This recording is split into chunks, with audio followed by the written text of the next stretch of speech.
জয় গুরু সবাইকে। আজ মাঘ মাসের শুক্লপক্ষের পঞ্চমী তিথি শ্রী পঞ্চমী অর্থাৎ সরস্বতী পূজা।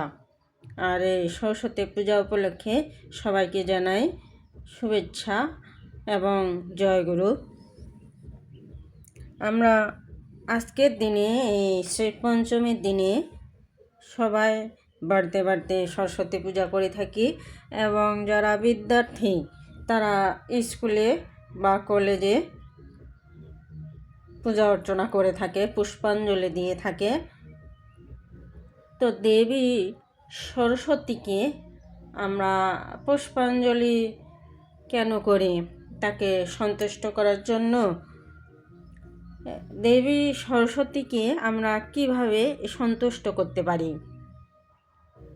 সেই নিয়ে আজকে আলোচনা, এবং সরস্বতী পূজা করে আমাদের লাভ কি হয় সেই নিয়ে আলোচনা। দেবী সরস্বতীকে আমরা পুষ্পাঞ্জলি দিয়ে থাকি তখন মন্ত্র পাঠ করে, প্রণাম মন্ত্র করে। যে পুষ্পাঞ্জলি বা প্রণাম মন্ত্রে উচ্চারণ করা হয় তা আসলে আমাদের অন্তরে অধিষ্ঠিত যে অধিষ্ঠিত জ্ঞানরূপী দেবী সরস্বতীর উদ্দেশ্যেই সম্পাদন করা হয়, যাতে তিনি আমাদের চেতনায় ধরা দেন। তবে তার মানে এই নয় যে তিনি বিনা পরিশ্রমী, বিনা অধ্যবসায়ী বা বিনা চর্চায় আমাদের অন্তরে তিনি জাগরণ করবেন।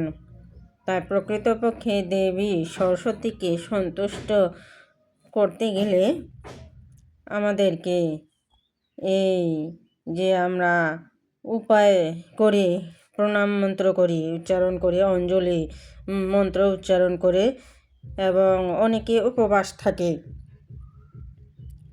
এই অঞ্জলি দেওয়া, পুষ্পাঞ্জলি দেওয়া, মন্ত্র উচ্চারণ করা বা উপবাস থাকলেই কিন্তু দেবী সরস্বতী কখনোই সন্তুষ্ট হবেন না। তাহলে দেবী সরস্বতী কিভাবে সন্তুষ্ট হবেন?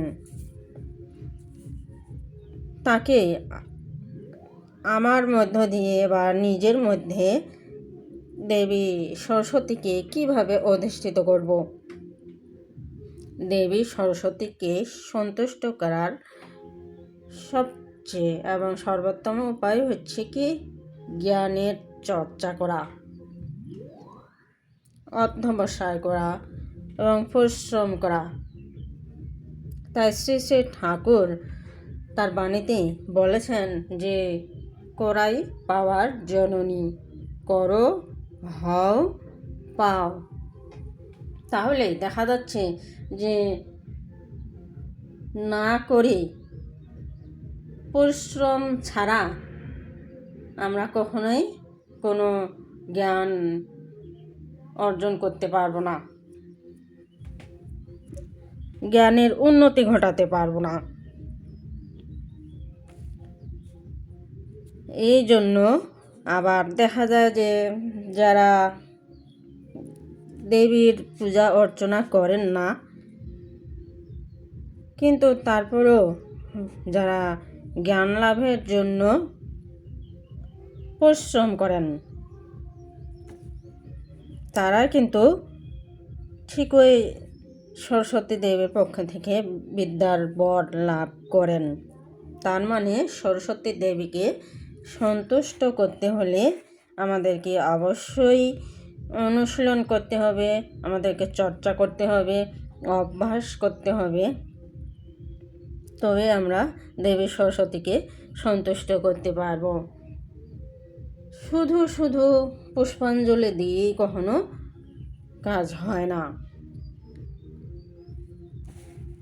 আমাদের এই সরস্বতী দেবী যে বিদ্যার দেবী, তিনি যে জ্ঞানের অধীশ্বর, তিনি যে আমাদের জ্ঞান দান করেন, এই জ্ঞানের অবস্থানটা কোথায়?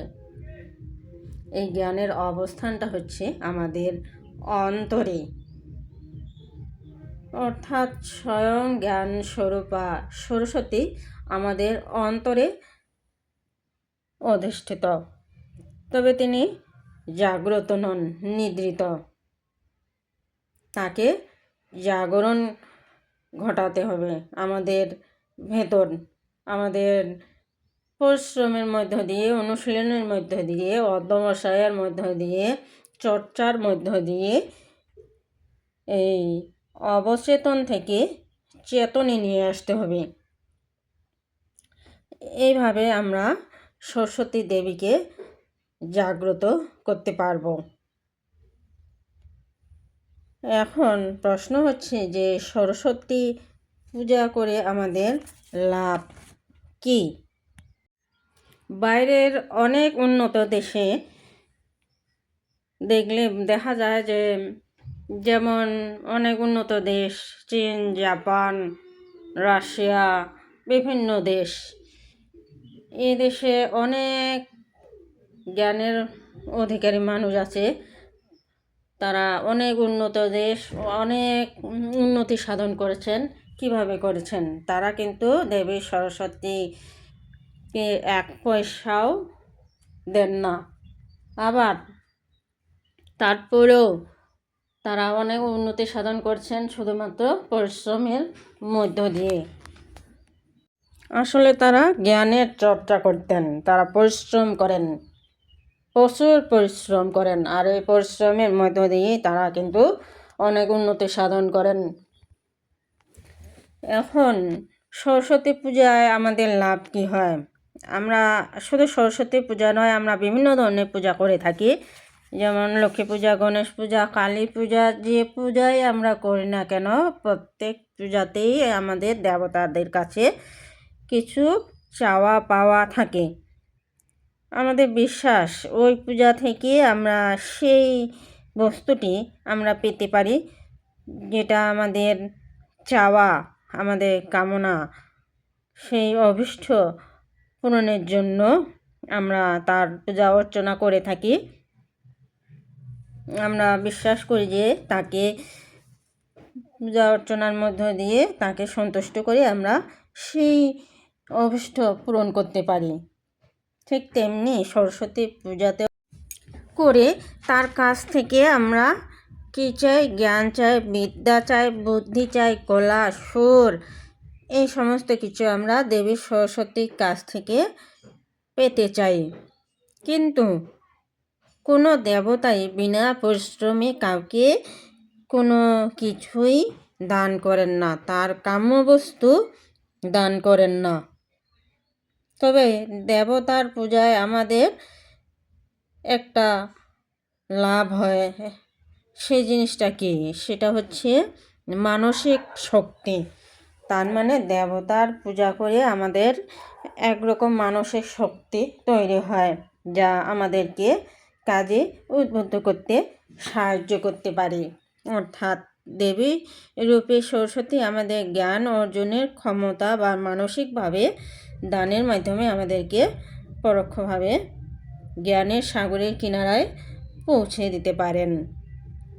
যেমন কেউ যখন চাকরি বা কোনো কিছু পেয়ে থাকে, তার সফলতা যখন অর্জন করে, কেউ যদি সফলতা অর্জন করে থাকে, তখন তার সফলতাকে উৎসর্গ করে কারো না কারো উদ্দেশ্যে। যেমন আমাদের সৎসঙ্গীরা অনেকে যখন তাদের কোনো সফলতা অর্জন করে, তারা সফল হয় কোনো কাজে, চাকরি বাকরি বা যে কোনো ক্ষেত্রেই হোক না কেন, বা কোনো ভালো কোনো যখন কোনো কিছু ফল পাওয়া যায়, তখন তারা সৎসঙ্গ দিয়ে থাকে এবং ঠাকুরের উদ্দেশ্যে সেই সফলতাকে অর্জন করে।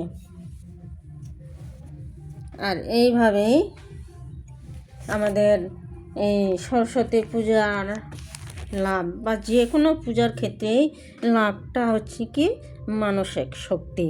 এই মানসিক শক্তিটা আমাদের কিন্তু অত্যন্ত প্রয়োজন, কারণ মানসিক শক্তি বা প্রস্তুতি ছাড়া আমরা কোনো কিছু উন্নতি সাধন করতে পারবো না। কারণ মনের জোর, মনের শক্তি, মনের বল অত্যন্ত প্রয়োজন। যে কোনো উন্নতির ক্ষেত্রে, উন্নতি সাধনের ক্ষেত্রে, সাফল্য লাভের ক্ষেত্রে আমাদের মনের শক্তির প্রচণ্ড প্রয়োজন। এই মনের জোরেই আমরা অনেক উন্নতি সাধন করতে পারি, সাকসেস হতে পারি। তো এই পর্যন্তই, সবাইকে জানাই জয়গুরু। সবাই ভালো থাকবেন, সুস্থ থাকবেন, সুন্দর থাকবেন। সবার দীর্ঘায়ু কামনায় এই পর্যন্তই। জয়গুরু।